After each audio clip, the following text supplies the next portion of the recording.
सर्दियों के मौसम में एक बूढ़ी औरत अपने घर के कोने में ठंड से तड़प रही थी। जवानी में उसके पति का देहांत हो गया था। घर में एक छोटा बेटा था। उस बेटे के उज्जवल भविष्य के लिए उस माँ ने घर घर जाकर काम किया।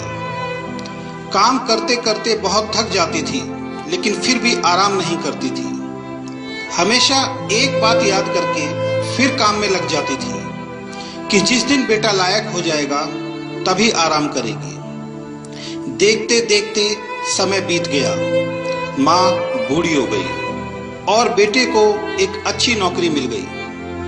कुछ समय बाद बेटे की शादी कर दी और एक बच्चा हो गया। अब बूढ़ी माँ बहुत खुश थी। उसके जीवन का सबसे बड़ा सपना पूरा हो गया। उसका बेटा लायक हो गया।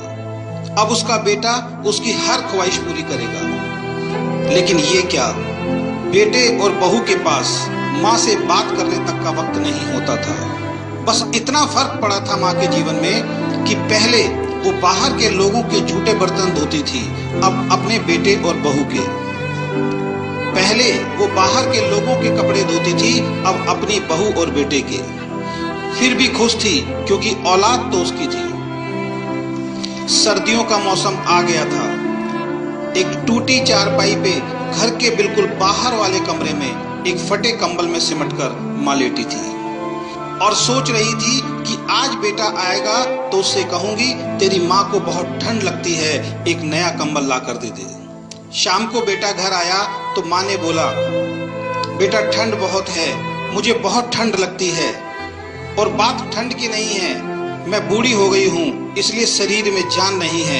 इस फटे कंबल में ठंड रुकती नहीं है।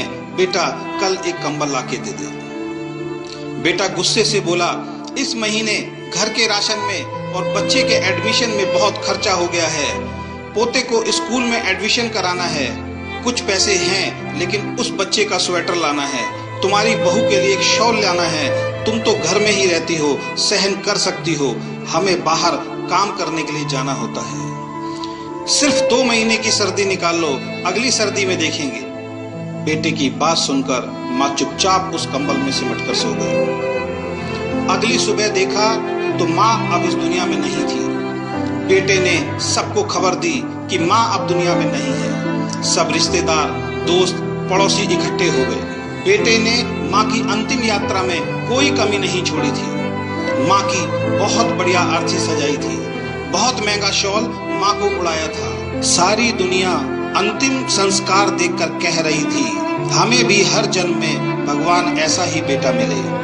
मगर उन लोगों को क्या पता था कि मरने के बाद भी एक माँ ठंड से तड़प रही थी, सिर्फ एक कंबल के लिए, सिर्फ एक कंबल के लिए। दोस्तों, अगर आपके माँ बाप आज आपके साथ हैं तो आप बहुत भाग्यशाली हैं। आज आप जो भी कुछ हो वो उन्हीं की मेहनत और आशीर्वाद से हो।